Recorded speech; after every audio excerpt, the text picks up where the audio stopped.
Assalamualaikum. I hope you all are fine and doing good. Welcome to new lecture, and in this lecture we will study the angle of elevation and angle of depression. It means topic to our discussion is applications of angle of elevation and depression, or you can say that angle of elevation and depression in trigonometry. ठीक है.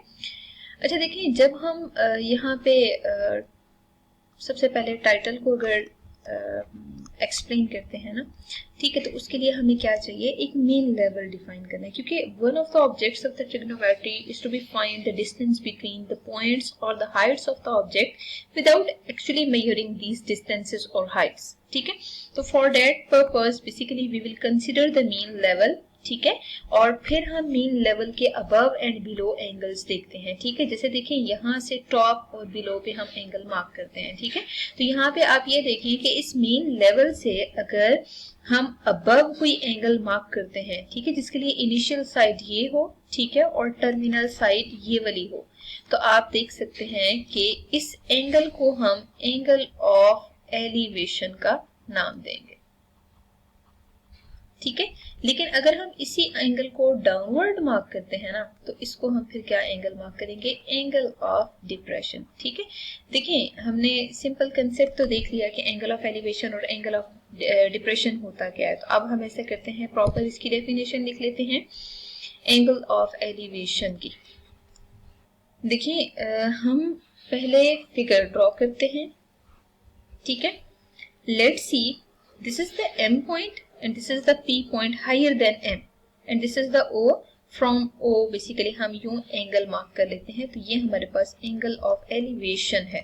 ठीक है, अब इसको explain करने के लिए ना हम यहाँ पे ऐसा करते हैं, प्रॉपर मार्क कर लेते हैं कि अगर हम इस फॉर्म में कोई से 3 पॉइंट्स लेते हैं, ठीक है, एक पॉइंट को M, एक को P और एक को Q का नाम दे देते हैं. ठीक है, और M मीन लेवल है.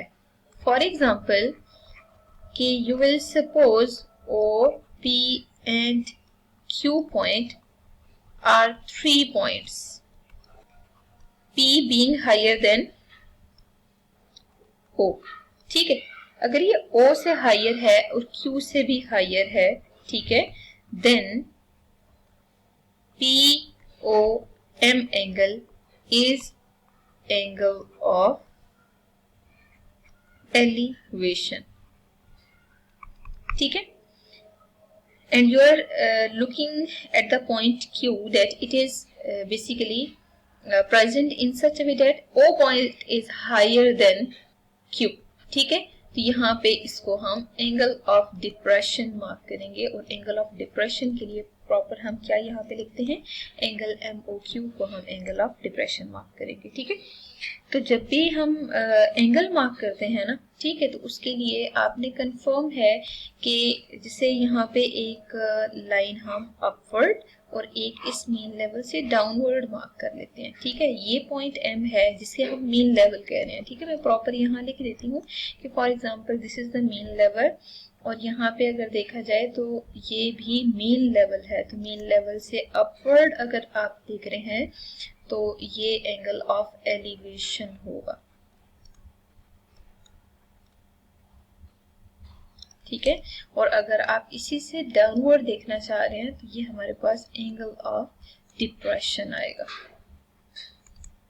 ठीक है, तो प्रॉपर हम इसको यूं करके मार्क कर देते हैं.